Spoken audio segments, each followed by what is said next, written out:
Hello everybody and welcome to another uncanny episode of History of the Marvel Universe. This show is brought to you in part by Patreon supporters. If you would like to contribute and vote in monthly polls, you can sign up for $1 per month over at patreon.com/MaryMarvelite. The link is in the description below. If you're an avid comic book reader, you are no doubt familiar with the idea of retcons. For those newer to the medium, let's give a little bit of a primer. The word retcon is short for retroactive continuity. It refers to instances in fiction where the established canon is effectively changed due to new information regarding past events. Or put more simply, when the reader learns that the truth about a character or story is no longer what they thought it was. It can be a grand reveal which shocks the reader and recontextualizes past events, or simply something that provides additional information, motivation, or context regarding a character's backstory.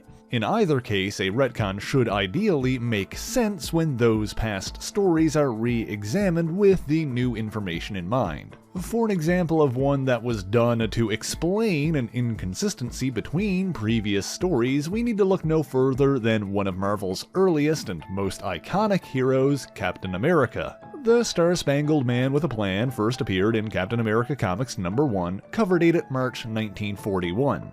Although the actual release date would have been closer to December 1940. Alongside his loyal sidekick Bucky, Steve Rogers, the original Captain America, starred in a series of adventures published throughout the 1940s. However, as the decade came to a close, superheroes began to fall out of fashion in favor of horror and suspense comics. The last two issues of Cap's original run were retitled Captain America's Weird Tales, with the final one before cancellation featuring no Captain America stories whatsoever. Several years later, Marvel, at the time known as Atlas Comics, tried to revive the character as well as other superheroes in the pages of Young Men. Captain America's book returned, but only lasted for 3 more issues before getting cancelled again in 1954. The early 1950s would end up being much more notable for its horror anthology books like EC Comics' Tales from the Crypt. Marvel would try their own hand at such stories like the ones printed in the book Menace, some of which we talked about on the channel before. But in the 1960s, superhero comics began to rise in popularity again, and in 1964's Avengers #4, Captain America returned again. In that story, it was revealed that Captain America had been missing in the intervening years because he was frozen in ice around the end of World War II. There he remained until he was found and revived by the Avengers nearly 2 decades later. Of course, that leaves the question, if Steve Rogers was frozen in ice since the mid-1940s, how could he also have been briefly active as Captain America in 1954? This inconsistency was finally explained in 1972 within the pages of Captain America #155. The Captain America of the 1950s was essentially an imposter, a man who'd taken the name and, via plastic surgery, even the appearance of Steve Rogers. This issue even includes panels and pages from 1954's Young Men #24, intercut with new material recontextualizing the events of the original book. Thus was established one of the more notable retcons in Marvel Comics. Strangely, the imposter wasn't actually given a real name until Captain America #602 in 2010, where he was identified as William Burnside. Of course, the revelation of his original name on its own would not really be considered a retcon, since it's just filling in information that was previously unrevealed and not actually changing anything about our understanding of past stories. And ideally, all retcons should feel like that. Things should make more sense after the retcon than they did before. Of course, this is not always the case, and some are so poorly received that eventually even the retcon gets retconned. Someday I'll have to tell you about the mess that was Sin's past and how that finally got resolved. But on to the topic at hand. Quicksilver and the Scarlet Witch. These two siblings first appeared in X-Men number 4 in 1964 as members of Magneto's Brotherhood of Evil Mutants. In this book, their origin was short and simple. Like most heroes and villains in this particular series, the two were mutants, born with an extra gene that gave them extraordinary power. Quicksilver had super speed, while the Scarlet Witch had a kind of hex power that caused bad luck. After accidentally setting a fire to their small European village, the Scarlet Witch was attacked by a superstitious mob. However, she was rescued by Magneto, the mutant master of magnetism, putting the twins into his debt. And thus both joined his Brotherhood of Evil Mutants and battled his enemies, the X-Men. However, the two would not remain villains, and the following year, in Avengers number 16, they joined the second incarnation of that team. This particular version of the Avengers has been referred to both affectionately and mockingly as Cap's Kooky Quartet, and consisted of the twins, Captain America himself, and the avenging archer Hawkeye. However, at one point after that, Quicksilver and the Scarlet Witch, identified now by their real names, Pietro and Wanda, found their powers waning. Taking time off to recover, they returned to their home country of Transia. And in 1966's Thor number 134, their connection to the mountainous land known as Wundagore was first hinted at. Noticing a brilliant flashing light over the mountain, Pietro commented that such a thing supposedly happened on the night they were born. What he didn't know was that those lights were caused by experiments conducted by an armored geneticist known as the High Evolutionary. Experiments that transformed regular animals into anthropomorphic beings with human-level intelligence.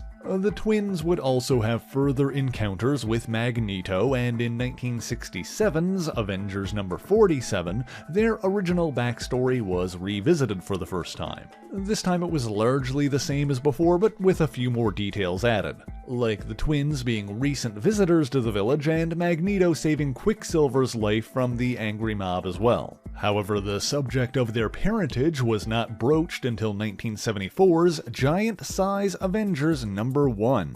And according to that story, their mother and father were, drumroll please, Madeline, Joyce, and Robert Frank, better known as World War II era heroes Ms. America and the Whizzer. After the war, the two heroes married and traveled to Europe, where they learned of a place called Wundagore. Investigating, they reached the top of the mountain there and met the High Evolutionary. They stayed there for several months, during which time Madeline Frank gave birth to the twins Wanda and Pietro, delivered by a bovine midwife. Sure enough, on that night, lights flashed over the top of the mountain, just like the ones Pietro had seen in that Thor issue from 8 years prior. However, when Madeline died days later, Robert ran off in a grief-fueled daze, leaving the twins with the High Evolutionary. Wanda and Pietro subsequently wandered the lands, believing themselves to be orphans, until the day they were rescued by Magneto and recruited into his Brotherhood. Much of this was deduced when Robert Frank recounted his side of the story to Wanda, who figured out that he was her father and subsequently passed this information on to her brother. Alright, so far so good. It's the mid-1970s, Wanda and Pietro's parents have been revealed, and so far there hasn't been any major retconning in their backstories. Heck, it even makes a certain amount of sense that the Whizzer would be Quicksilver's father because they share the same powers. Suffice it to say that things wouldn't remain quite so simple. In 1977's Avengers number 166, and the following year in number 173, readers were teased by the approach of another man with some connection to Wanda and Pietro. Finally, in issue 189, he was identified as Django Maximoff and claimed to be their father. Using a magic talisman called the Navashi Stone, he trapped the souls of the twins in 2 dolls, and gave a new account of their origins. According to his story, he and his children were members of a nomadic Roma caravan in Central Europe. Well, the book itself, being from 1979, uses the word gypsy, which is at best an exonym and at worst a slur, so we'll stick to Roma or Romani for the remainder of the video. Anyway, according to Django, his son, Matteo, was fast as the wind, while his daughter, Anna, could cast magic without the use of a talisman. Due to prejudices against their people, Django was forced to steal to provide for his family. However, he was caught in the act and the angry villagers set fire to the caravan. While Django's wife perished in the blaze, his 2 children stumbled away and fell into a dark river. He believed them dead, but years later recognized them as members of the mighty Avengers. In the meantime, though, the twins had come to think of themselves as Wanda and Pietro Frank, not Anna and Matteo Maximoff. After being rescued by the other Avengers, Quicksilver and the Scarlet Witch decided to return to Transia with the old man to investigate further. Then, in Avengers number 185, it was implied that there may actually be some truth to Django's story. Namely because Pietro had vague memories resembling what he described. However, Wanda insisted that they were born on Wundagore based on what she'd learned from the Whizzer. Furthermore, this story once again references the idea that lights were seen in the sky over the mountains on the night they were born. Fortunately, things were cleared up the very next issue when Quicksilver spoke with the midwife who facilitated his birth, Bova. She was originally an ordinary cow who had been evolved into a humanoid form by the High Evolutionary. One night, a pregnant woman showed up at Wundagore seeking refuge. Her name was Magda, and she told Bova that her husband had developed strange powers and went mad. Bova delivered Magda's twin children, Wanda and Pietro, as a light shone over the mountain. But days later, Magda disappeared into the snow, fearing what would happen if her husband ever learned of their children. Bova presented the twins to her master, the High Evolutionary, and he agreed to help them. It was he who summoned Robert Frank and his pregnant wife Madeline, who were visiting a nearby village. He planned on giving the twins to them, but shortly after, Madeline died in childbirth, with the baby being deformed and stillborn. Bova then presented Wanda and Pietro to Robert and told him that they were his. However, he was so distraught by his wife's death that he ran off at super speed.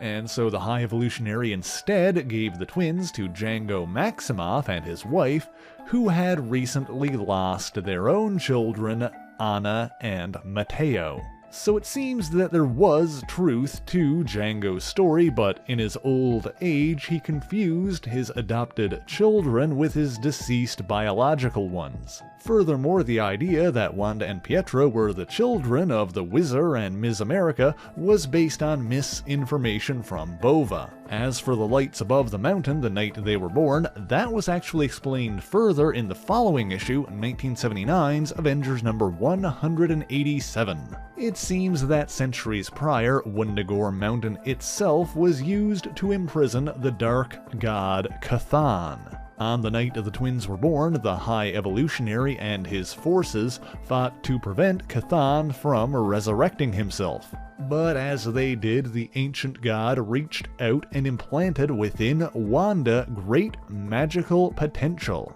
Of course, this was done to prepare her to be a vessel for him later in her life, which is what the rest of the issue is about. At the end of the story, Wanda was saved by Django and Pietro, who trapped Chthon's soul in the Scarlet Witch doll. However, Django Maximoff sacrificed his own life to accomplish this. While he wasn't their biological father, he did raise them, and so the twins accepted the surname Maximoff. Okay, so after this issue, avid Avengers readers were aware that their biological mother was a woman named Magda, but their father's identity was still a mystery. However, one could find a fairly substantial clue that very next month in the pages of X-Men number 125, in which Magneto briefly remembers his former wife, a woman named Magda, who'd run away from him. The obvious implication here was confirmed roughly 3.5 years later with Vision and the Scarlet Witch Volume 1, Number 4, cover dated February 1983. In that tale, Magneto's search for answers about the fate of his former wife led him to speak with Bova. And of course, the revelation that Magneto was Wanda and Pietro's father. Okay, so it's 1983. All of the revelations and conflicting stories regarding Wanda and Pietro's birth seem to have been rectified. For any readers who hadn't been meticulously putting things together for years, Avengers number 234 provided a summary. Fleeing from her husband after his powers developed, a pregnant woman named Magda arrived at the gates of Wundagore seeking refuge. There she gave birth to the twins, Wanda and Pietro, with Bova, the cow woman, acting as midwife. Fearing what would happen if her husband found out about the children, Magda disappeared into the mountains, sacrificing her own life. This issue in particular doesn't mention Robert and Madeleine Frank's involvement since it wouldn't be terribly relevant overall, but that part would still have been considered canon. Instead, this telling skips ahead to the High Evolutionary giving the twins to the Romani couple Django and Natalya Maximoff. The two were raised by them, their mutant powers developed, and eventually the attack on their caravan happened, killing their adopted mother. This issue confirms that the shock of what happened was so great that the memories of their childhood became muddled, and it would be years before they could remember these events clearly, basically reconciling the fact that they didn't recognize Django or his story when he first told them about it, but Pietro fuzzily began recalling events from his past later. Of course, it also mentions how the twins were saved by Magneto, joined his brotherhood as Quicksilver and the Scarlet Witch, and goes on to recount other events from their lives up to that point, including the revelation that Magneto was actually their biological father. Okay, so we're in the mid-1980s now. Classic X-Men number 12 releases in 1987 and contains a backup story that gives more details on Magneto's point of view, showing more about his origins as a Holocaust survivor and the circumstances around the development of his powers, which caused Magda to flee from him. The following year, in 1988, a major crossover event, the Evolutionary War, runs through 11 supersized annual issues. Included in them is a series of backup stories explaining the origins of the High Evolutionary, weaving together all previous information regarding his history into a cohesive narrative. This touches on Magda's arrival at Wundagore, the birth of Wanda and Pietro, the involvement of Robert and Madeleine Frank, the lie that led Robert to later believe that the twins were his, and the delivery of Wanda and Pietro to the Maximoffs. So by the end of the 80s, the story was pretty much set. The 1990s is where we start getting books that I personally would describe as questionably canon. Apocrypha, if you will. Books which retell older stories, sometimes altering or adding details. In cases such as these, I wouldn't exactly refer to them as retcons, since more often than not, the older, more established version of the stories are the ones which get referenced in the mainstream titles, and not these revised versions. So while plot points and details from these kinds of stories are often referenced in official handbooks or canon guides, contradictions with previously established canon will typically favor the classic stories. For example, Professor X and the X-Men was a series that ran from 1995 to 1997 and retold some of the earliest X-Men adventures with new art and updated dialogue. The fourth issue of that book included a flashback sequence in which Professor X attempted to recruit Wanda and Pietro into the X-Men before they'd ever met Magneto. The events shown there were referenced again less than a year later with 1996's Uncanny Origins number 2.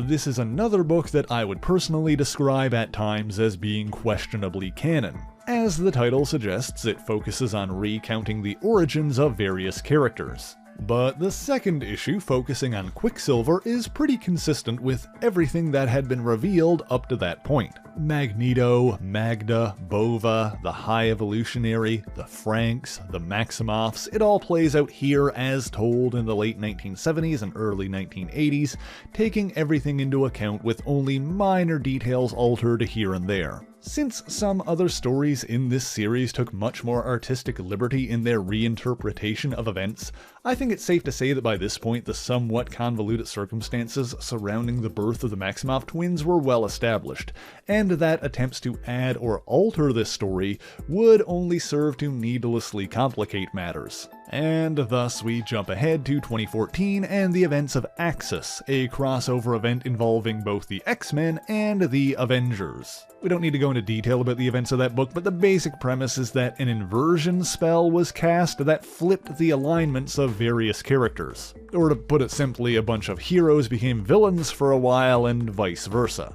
One of the individuals affected by this was Wanda Maximoff, the Scarlet Witch, and in Axis number 7, while facing off against her father and brother, she cast a dark spell that would strike down her own family members. However, Magneto was unaffected, leading Wanda to an unmistakable conclusion, and us to one of the most controversial retcons in modern Marvel. After 30 years of established continuity, it was revealed that Magneto wasn't really her father, or even a blood relative at all. In fact, it was soon revealed in 2015's Uncanny Avengers number 4 that Wanda and Pietro weren't even really mutants.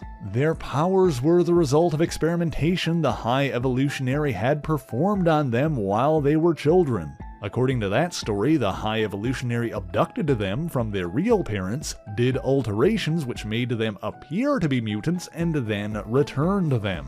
And so this story on its own would imply that Django Maximoff really was their father. Of course, this conflicts with Bova's earlier tellings of events and does nothing to explain what actually happened with Magda and her unborn child, or if they had ever actually been to Wundagore in the first place. One would have to assume that Robert Frank's visit there did happen at one point and that Bova tried to give the twins to him, since that story had already been confirmed by the Whizzer himself. However, the details of how these varying accounts fit together remain vague. Either way, the question of Wanda and Pietro's parentage was soon addressed again in the Scarlet Witch solo series, which ran for 15 issues from 2016 to 2017. In this book, Wanda discovers that her birth mother was not Maria or Magda, but another Romani woman named Natalya Maximoff.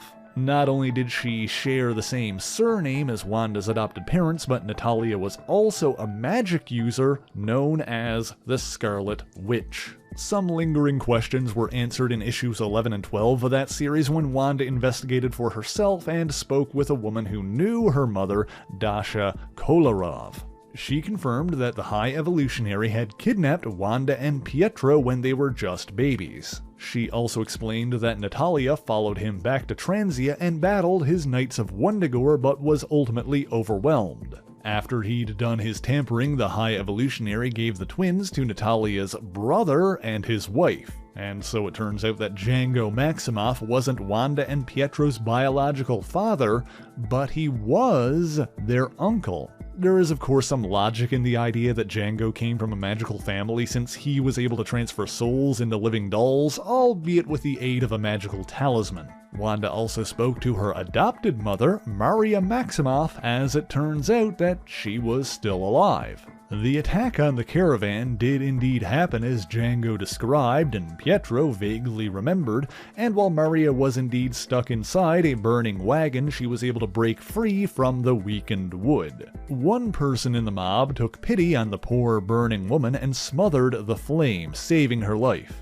And so while Maria was badly burned, she did survive. However, Django was unable to face what had happened and convinced himself that she was gone. So yeah, overall pretty major retcons involving this Scarlet Witch and Quicksilver's origin and parentage. Over the following 2 issues, Wanda also embarked on an adventure alongside the ghost of her mother, at the end of which we get the one and only clue towards the identity of her biological father. When Wanda tells her mother that she'll make the High Evolutionary pay for killing her, Natalya reveals that it wasn't he who did it, but Wanda and Pietro's father. As far as I can tell, this hasn't been followed up on or explained as of yet. I think we're overdue for another story which takes all of the conflicting accounts from various sources and weaves them together into a cohesive narrative. For me, the biggest lingering question is what actually happened to Magda and how she factors into any of this. The incident involving the Franks on Wundagore could easily still have happened after the twins were abducted, but before they were returned to the Maximoffs. I might even theorize that perhaps the Whizzer's presence there is what allowed the High Evolutionary to endow Quicksilver with similar powers. They could easily tie those things together. Of course, the biggest controversy in all of this is the idea that Magneto is not Wanda and Pietro's father, and that the two are not mutants. Largely because, unlike some retcons, this one smacks of executive meddling. I'm sure many of you are aware of this, but this revelation came in the comics shortly before Wanda Maximoff made her cinematic debut with Avengers Age of Ultron. And this was during the time in which Marvel had licensed the film rights to the X-Men, Magneto, and mutants in general to 20th Century Fox. And so this all obviously feels like an example of comic stories being mandated because of what was going on in other media. For another example of something like that was seemingly done just to coincide with film adaptations, at one point Spider-Man was transformed into a giant spider, seemingly died, but returned to human form by basically giving birth to himself. If you're wondering what the hell that has to do with anything, when he emerged he had enhanced powers including organic webbing like those in the Sam Raimi films. At the very least, in the past few years, Wanda and Magneto have accepted each other in more of a found family sense. While they may not actually be blood related, he can still be considered her father. We might not know who her biological father actually is, but in the end, the relationships that we forge are far more important than the blood that we share. But that's all I've got for you this week, and if you enjoyed the video, please leave a like, share the video, and subscribe for more marvelous content. As always, the issues referenced in this video are listed in the description below if you would like to read them for yourself, as well as links to other places you can find me, including my Patreon page where for only $1 a month you can get your name in these special thanks here. So until next time, true believers, Excelsior!